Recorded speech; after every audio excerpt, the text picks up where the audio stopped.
greatest game changer,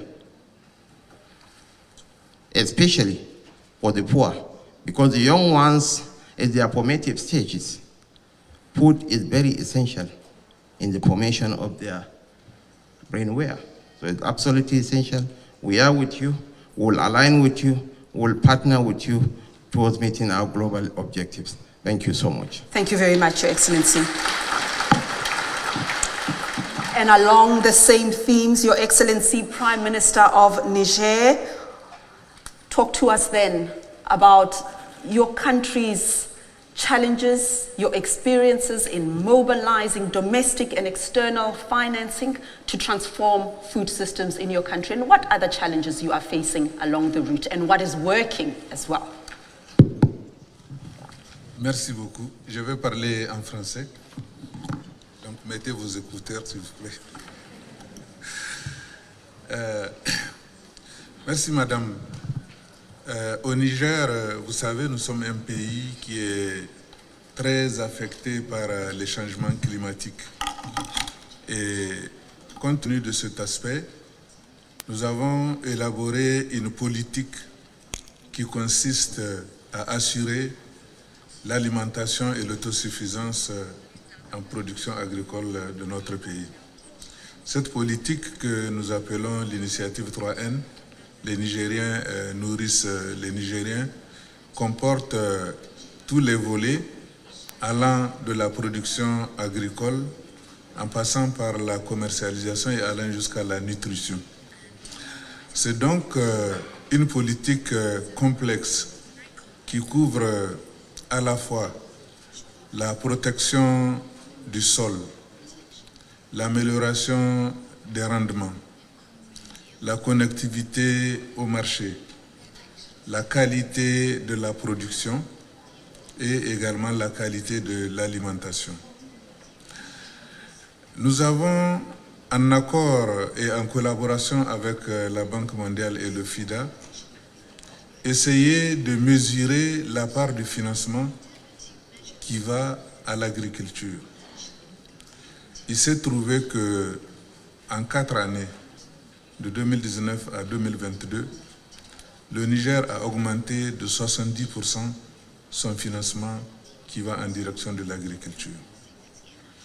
Sur ces 70%, 40% sont consacrés à l'investissement agricole, 26% à la vulgarisation agricole et 23% à l'alimentation, 8% à l'environnement. Évidemment, cela signifie que au Niger, nous avons un programme assez conséquent où l'agriculture apparaît comme une grande priorité du budget national. Pour financer ce programme, 24% des ressources proviennent des ressources fiscales directes du pays et 76% des financements extérieurs, notamment des emprunts. Évidemment, les emprunts eux-mêmes étant considérés comme des ressources remboursables, on peut considérer que là également seront remboursés sur les ressources nationales. Donc voilà l'expérience du Niger. Nous avons été sélectionnés comme un pays pilote pour mesurer un outil mis en place par la Banque mondiale et le FIDA pour mesurer les financements en direction du secteur agricole. Cet outil est très efficace et nous avons utilisé la collaboration de tous les services qui interviennent dans le domaine de la production agricole pour en pouvoir bénéficier, pour avoir mesuré les effets. C'est donc une expérience, en tout cas, très positive qui pourra être vulgarisée à l'échelle du continent, pour voir même à l'échelle internationale. Merci beaucoup de votre aimable attention.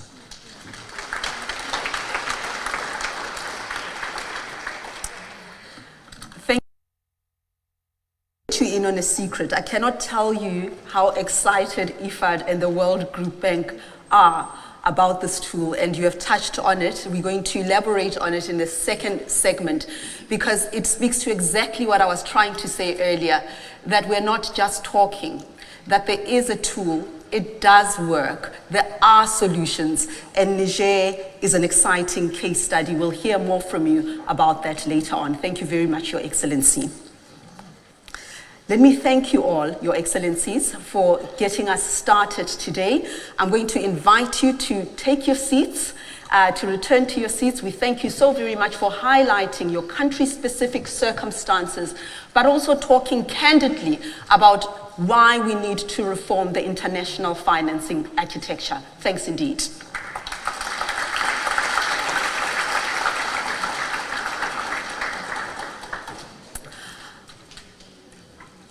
Thank you. I would like now to invite the president of IFAD to join me on stage. Alvaro Lario, please come on stage. Thank you.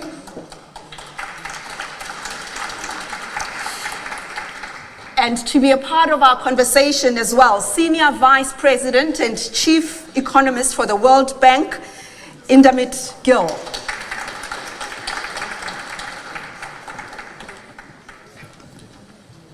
Thank you.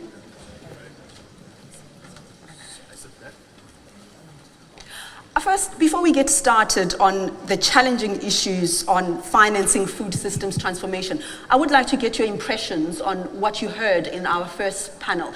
The realities, the challenges, the political instability, and of course, access to funding. Your impressions.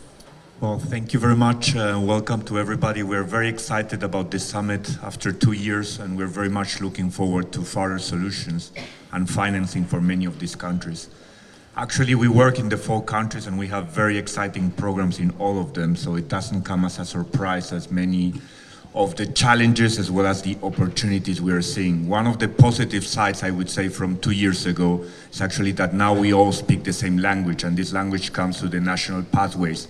There's plans in place where we actually can all mobilize funding and we can know what are the gaps. We're also excited about the new tool that has been developed between ourselves to really be able to see where the gaps are and also mobilize this money throughout for the gaps.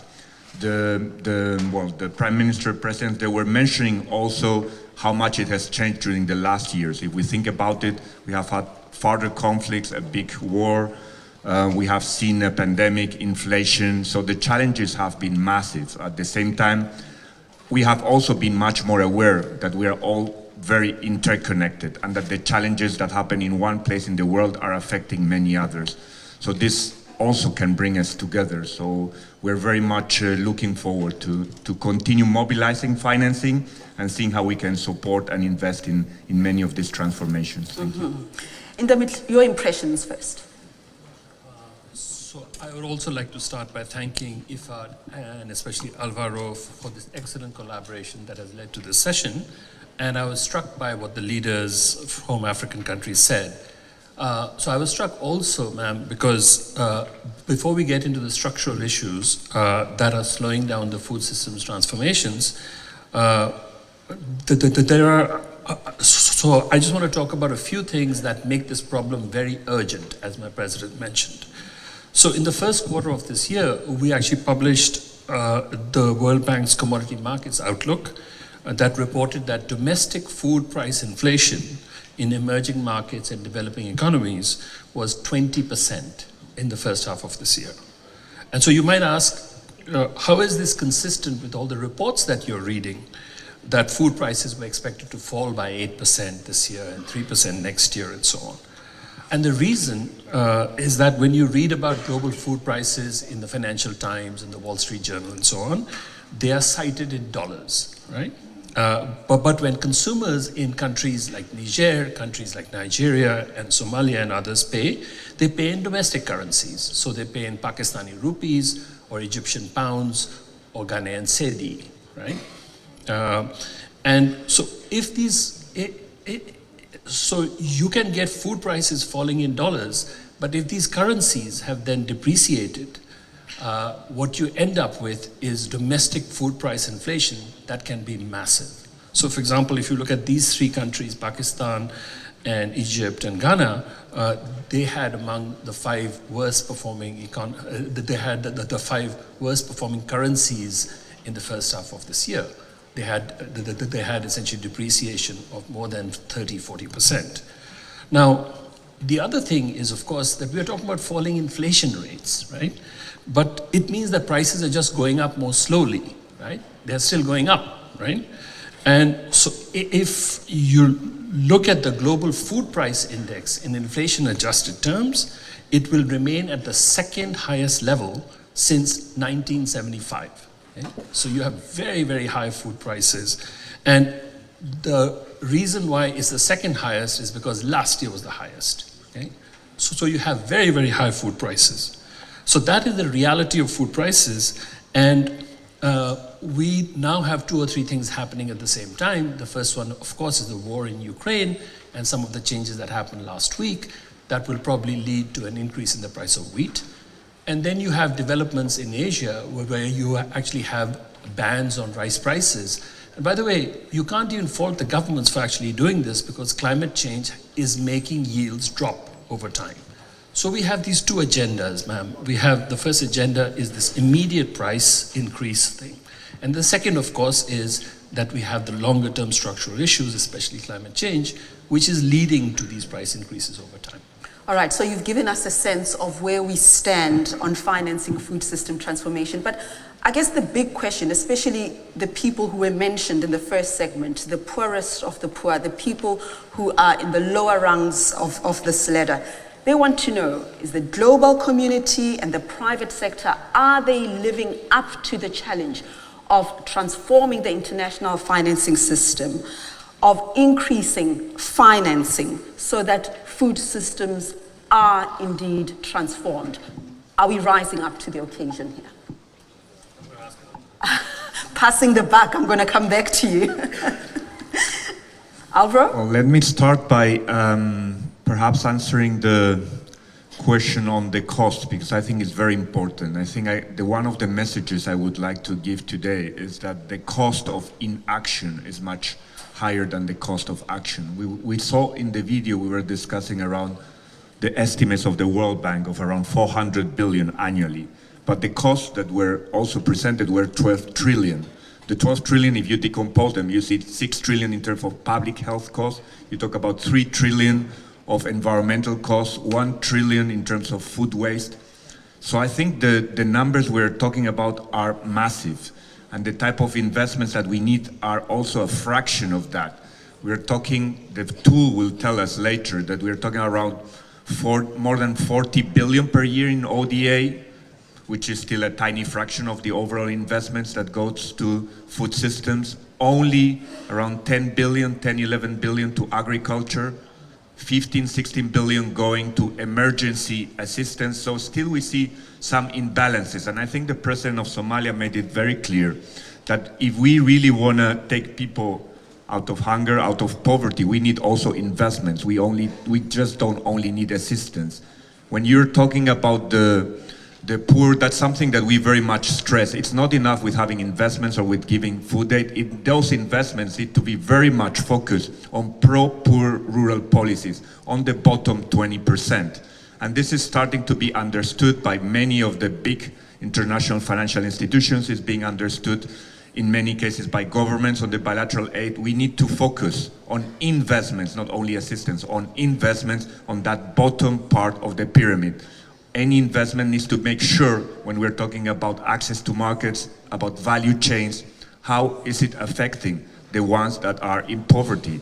I would like to not just to talk about subsistence farming, but actually about productive farming, about small-scale producers. How can we get many of them into these global value chains? How can we make sure that the investments are really touching the lives of those and not just of the bigger type of entities?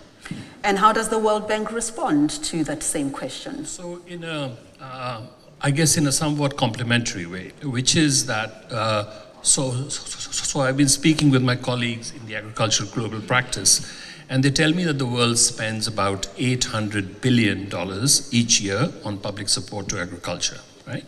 Now, this is supposed to help, mainly to help farmers, but at the most, about a third of this money actually helps farmers. The other part goes to a whole lot of other things.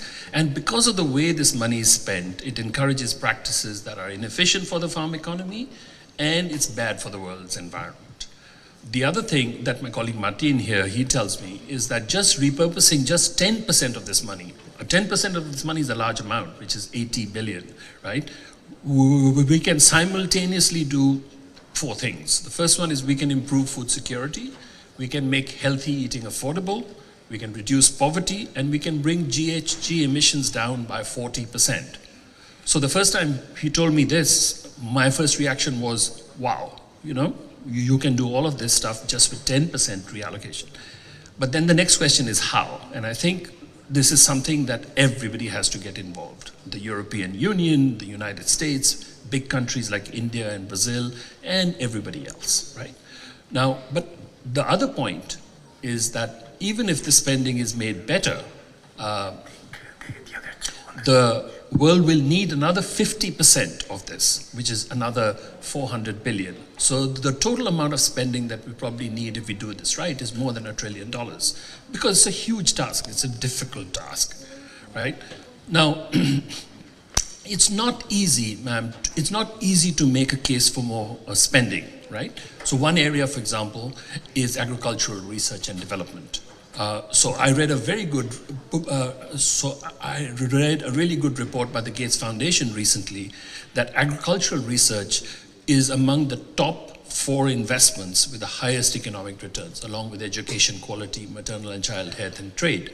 And the returns to some of this are like more than 40%, right? The number that is cited in this report for additional R&D is about 5.5 billion each year for the next 7 years. And coincidentally, by the way, the World Bank provides about $6 billion of support for this one. So we will actually talk about these numbers and so on as we're trying to reform the World Bank and scale it up. One last thing is that this is not chump change, right? 6 billion here, 5.5 billion there, but it's just a small fraction of what we need. And unlike education and health systems, food systems are mainly private. They're not public, right? So what we will need more than anything else is private sector participation in financing these transformations. And it's really good that the head of IFAD is actually knows this business very well, because he used to be at the IFC and he has a master's in finance from Princeton University. So I think we're gonna take his advice.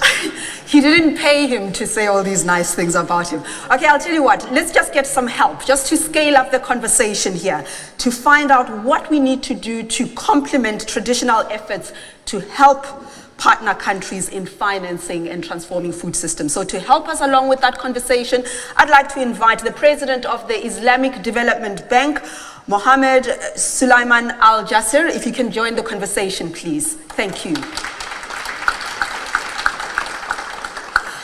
Also the Vice President of Finance for the African Development Bank, Hassatu Nsele, please come and join us.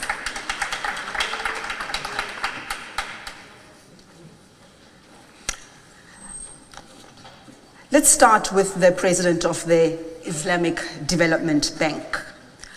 The challenges, the potential to reform the international financial architecture. Do we have scope and space to be innovative here? What tools are we using? Bismillah ar-Rahman ar-Rahim. Thank you very much first for inviting me to participate in this August forum that I hope will provide some lessons we can all take home and act upon. We at the Islamic Development Bank have 57 member countries. 29 of them are least developed. So we know what poverty is. We know what development or underdevelopment means. Most importantly, it's really basic infrastructure that needs to be addressed non-stop, continuously. I mean, I was in the Gambia and the president was telling me, you know, thank you, Mohammed. It used to take us 12 hours from this village to this village by car. You gave us a loan, we built this highway, now it only takes 4 hours.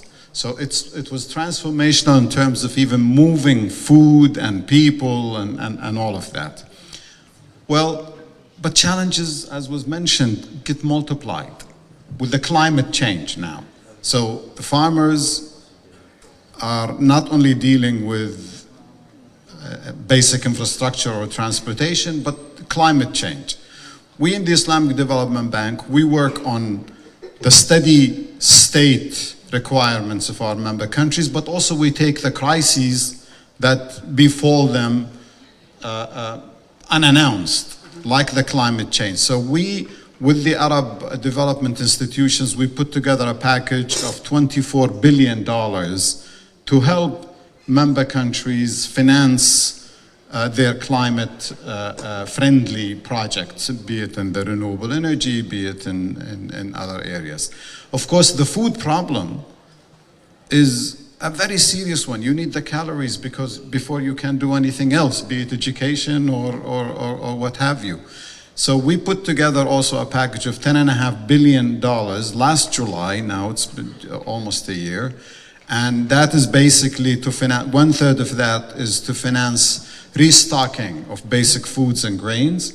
And the rest is supposed to go to finance development of agriculture. Because to tell you the truth, as an economist, now this is a confession, I think we failed in forgetting that agriculture is the most important ingredient of any economic development program.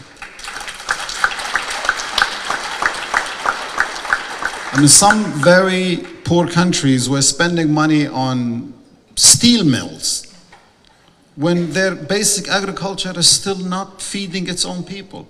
We know from economic history, and those countries that have made it, they first kept people on the land. So they are on the land. They're not moving. They're not migrating. Yesterday we were talking about migration. And then they discovered that they can produce more than they need, so they can send it to the urban areas.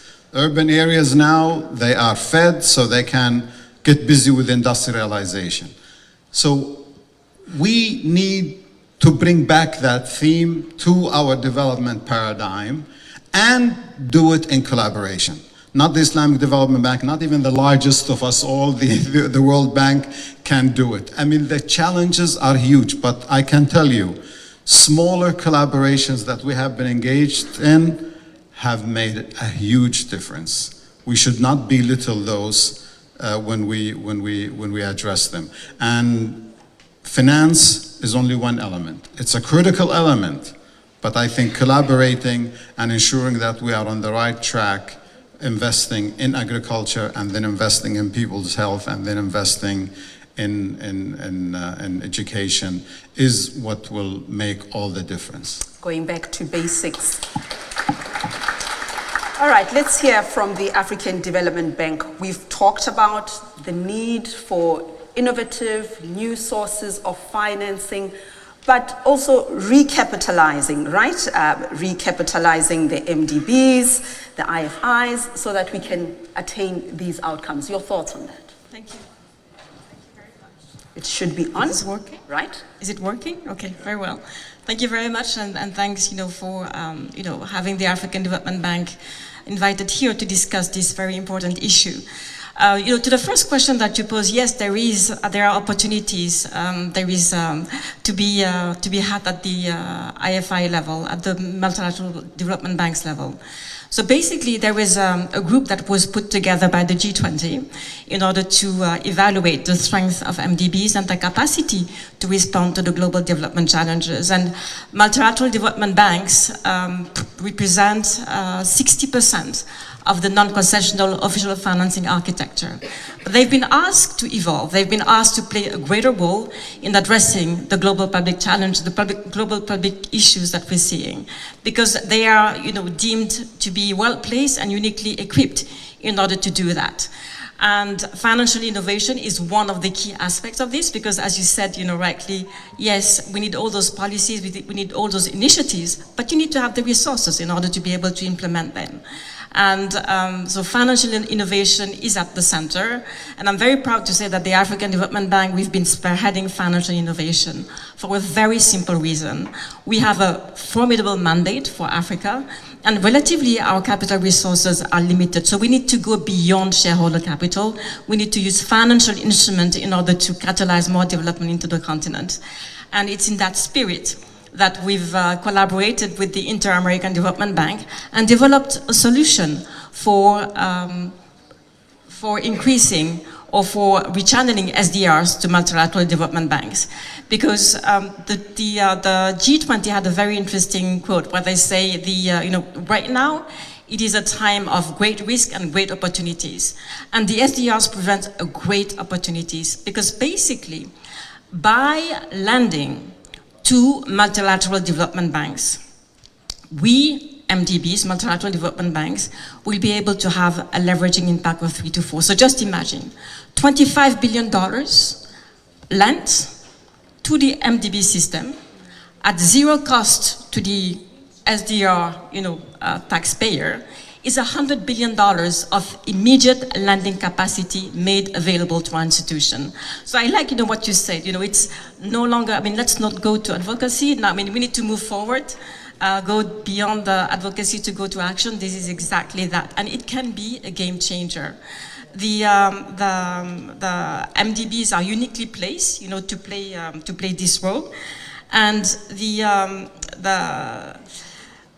let's say that it's been, it's taken a lot of time, but I think that we are at a place now, and this was said by one of the previous speaker, like the president of Somalia actually, that traditional financing needs to evolve, and this is exactly where we are.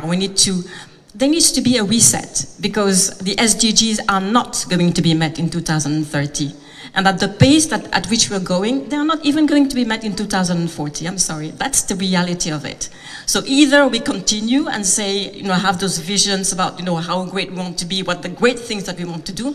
But if we do not follow that with action, with resources, we're not going to go anywhere. So there are innovative solutions available out there. Let us all be innovative. And I'm not talking just about the MDBs, because they have been, but also the shareholders. Thank you. Thank you so very much. We are all in conversation with each other. The representative from Kenya also spoke about the financial architecture not working for the particular environments, Africa, and how we need to innovate, how we need to collaborate, how we need the partnerships. We are running out of time, but I do want to ask a final question around the importance of data, because that's what will shift the needle. That's what will inform our path forward as we go to our next segment. Perhaps you'd like to talk to us about that very briefly as we wrap up.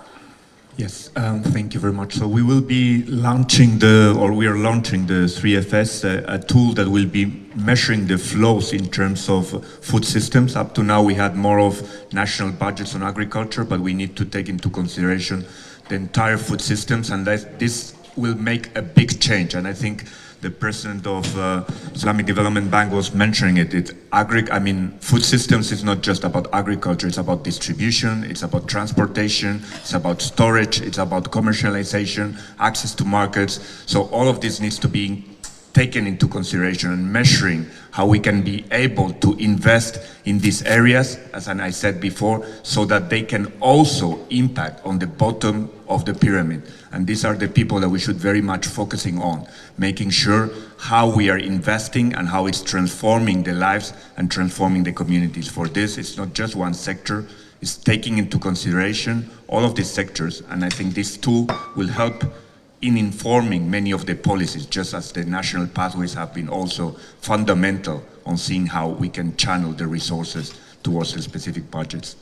President of IFAD, Alvaro Lario, thank you very much for joining us. Indamit Gill, Senior Vice President and Chief Economist of the World Bank, Mohamed Suleiman Al-Jasser, President of the Islamic Development Bank, and Hassatu Nsele, Vice President of Finance for the African Development Bank. Thank you very much. You may take your seats.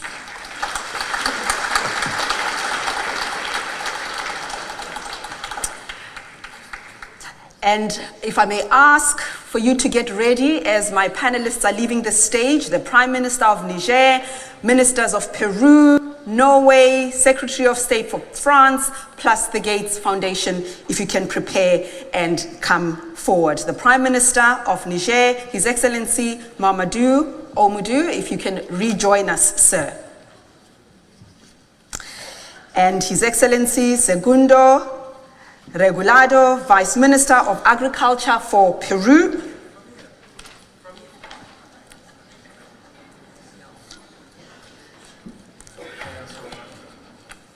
We'll figure out where to sit. Thank you. And it's a pleasure, the Minister of International Development for Norway, Her Excellency Anne Finarim, if you can come forward, please.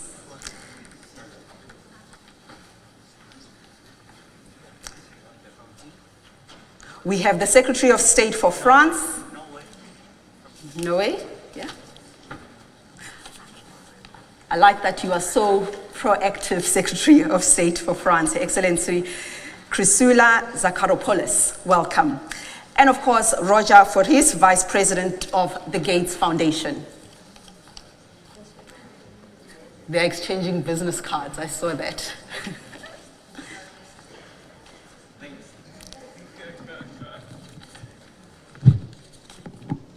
Welcome, welcome.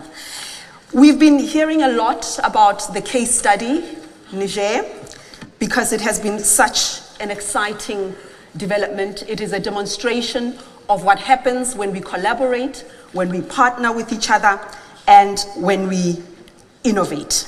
And so you will see, ladies and gentlemen, from the data that will be presented, we will explore the significance of the new 3Fs tool that can be applied to any country, but has been piloted in several countries, including Niger and Peru.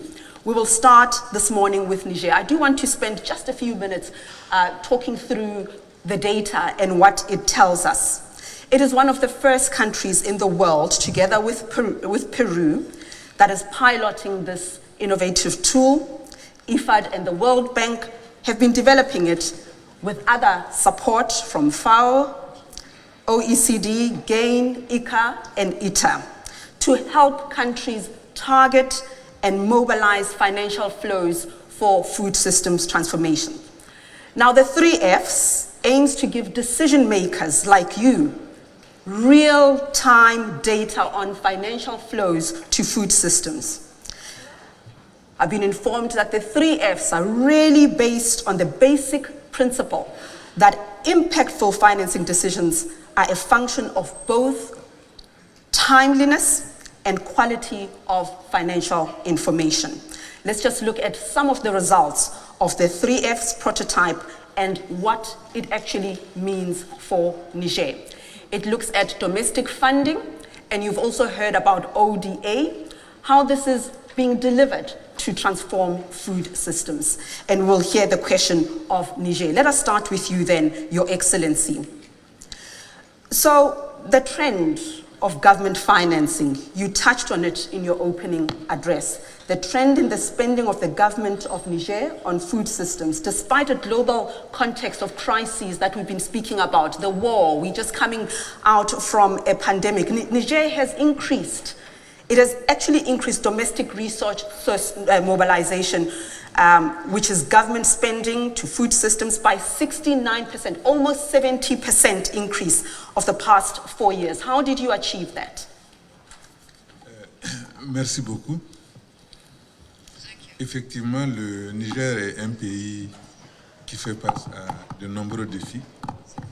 Comme vous le savez, nous sommes un pays qui est très affecté par les changements climatiques, de par notre position géographique, juste au sud du Sahara, en plein milieu du Sahel.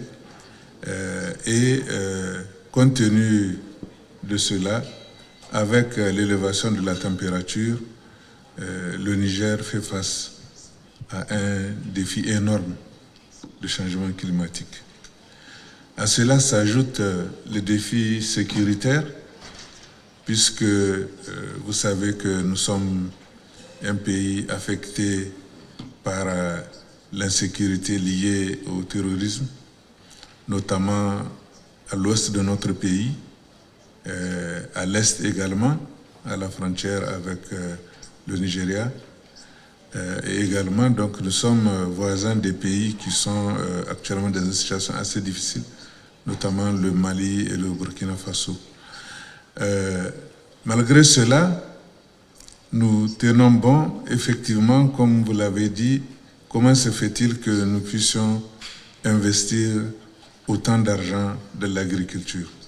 Cela est lié à notre politique, l'initiative 3N, qui est une priorité nationale, qui fait partie des 7 grandes priorités que j'ai définies dans ma déclaration de politique générale. Et du fait de cette priorité qui consiste à améliorer la production agricole de façon à ce que, comme son nom l'indique, les Nigériens puissent nourrir les Nigériens, nous consacrons beaucoup d'argent au développement agricole. Et c'est ainsi que, effectivement, comme vous l'avez constaté, en 4 ans, nous avons augmenté la part du financement qui va à l'agriculture de 70%. Your Excellency, more money is absolutely great. Of course, we all need more money. We need more money to transform food systems. But just talk to us then about what the government is spending this money on. Where is this money going? Évidemment, pour transformer notre agriculture, nous devons investir dans l'outil de production agricole, c'est-à-dire d'abord la domestication de l'eau. Nous avions une agriculture traditionnelle qui était basée sur la pluie. Maintenant, nous passons progressivement à une agriculture où l'eau est domestiquée, l'eau de surface d'abord à travers les barrages et les seuils d'épandage, mais aussi l'eau du sous-sol, car le Niger est un pays qui est très riche en eau de sous-sol, que ce soit les nappes de faible profondeur ou les nappes de profondeur beaucoup plus importante. Le Niger est un pays qui est un réservoir d'eau souterraine. Et donc, nous avons ce système de capture d'eau pour lequel nous investissons également beaucoup d'argent. Nous avons également d'autres domaines dans lesquels nous investissons beaucoup. C'est la protection de la terre, mais aussi la connectivité, que ce soit les routes, la création des marchés, et également dans la transformation agricole. Et donc, cela fait que nous investissons 40% de notre ressource affectée à l'agriculture, à l'investissement. Environ 25% sont consacrés à la vulgarisation agricole et 23% à l'alimentation d'urgence, parce que, quoi qu'on en dise, nous sommes encore un pays qui, du fait des conflits, a encore besoin de soutenir les populations en situation d'insécurité alimentaire sévère ou parfois modérée. Voilà donc ce que nous faisons avec notre argent. Merci beaucoup. So transformative investments, emergency events. I'd like to find out then from you again, Your Excellency, before I bring in my panelists. We are in a very tight fiscal situation. We've spoken about the impact of the war, the pandemic, and we know that Niger is a low-income country. How are your partners supporting you in this journey, and what more would you like to see?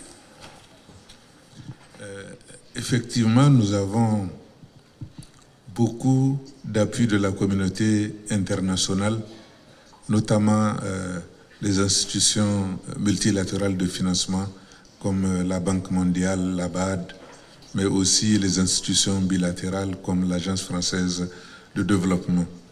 Ces institutions nous financent à travers des prêts à des taux très concessionnels qui nous permettent effectivement de pouvoir booster notre agriculture. Indépendamment de ces frais, nous avons également aussi des appuis budgétaires qui proviennent de ces institutions multilatérales et des institutions bilatérales ainsi que de la coopération bilatérale.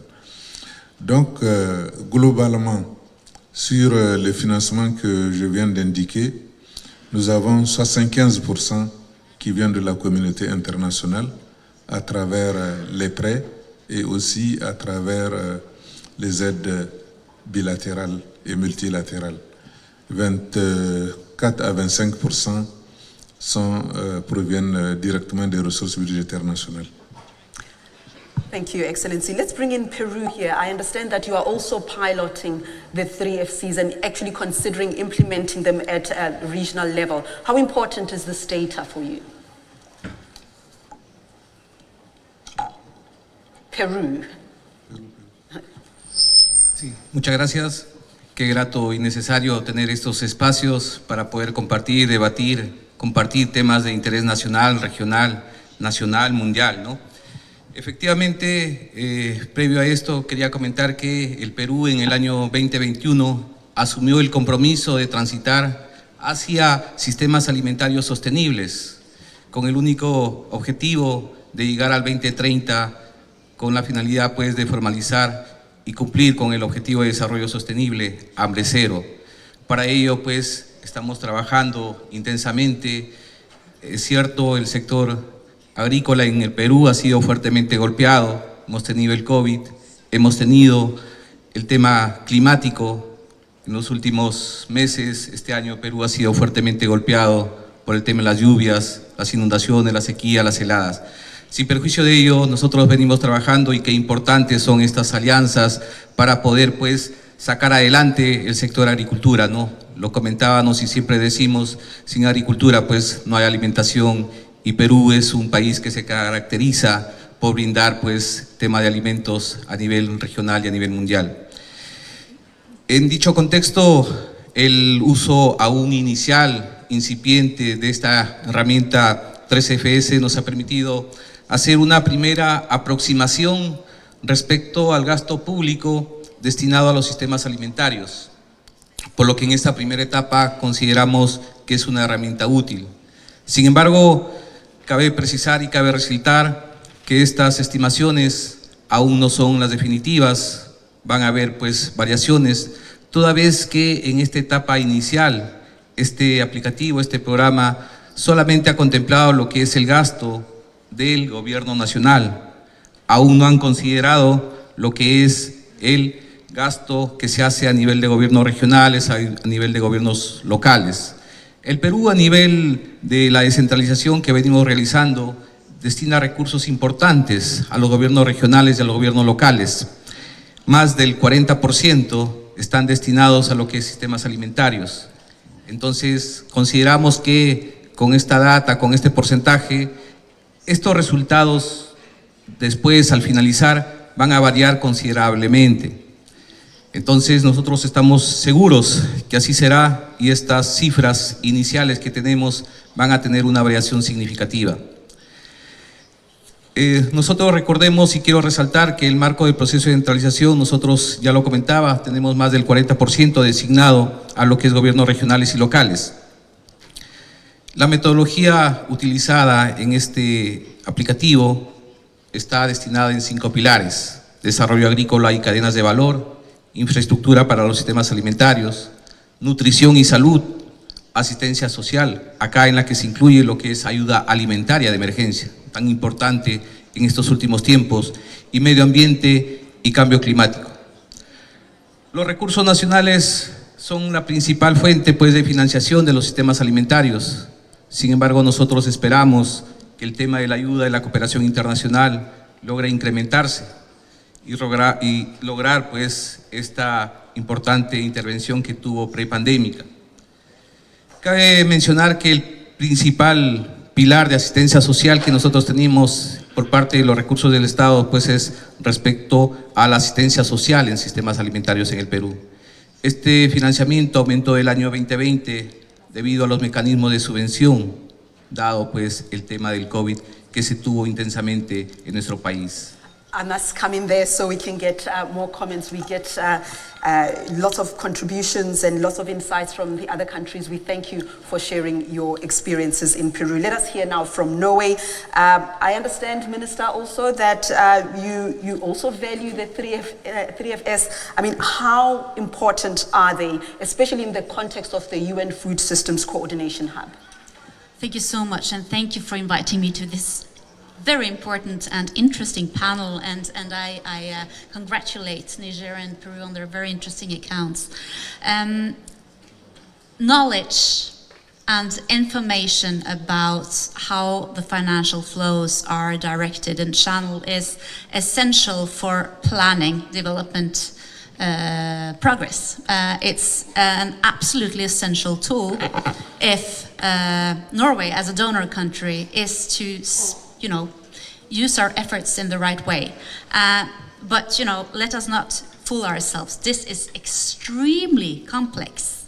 And I think, I think honestly that agriculture and food systems might be the most complex fields of development there is. And to be honest, maybe that is why, as the gentleman from the Islamic Bank mentioned, agriculture has to a certain extent been a little bit neglected lately, because it is so complex. Just to mention one issue, the urban-rural link. We know in order to transform food systems, we need to make sure that urban poor have access to nutritious food.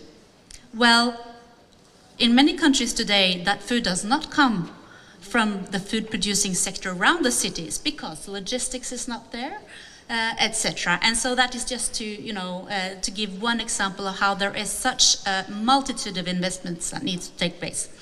I wanted to mention 2 points in terms of thinking out of the box on financing this sector for the future that I'm spending a lot of my time on. First of all, we need to make sure that the food systems tap into the climate funding, climate financing, which is out there.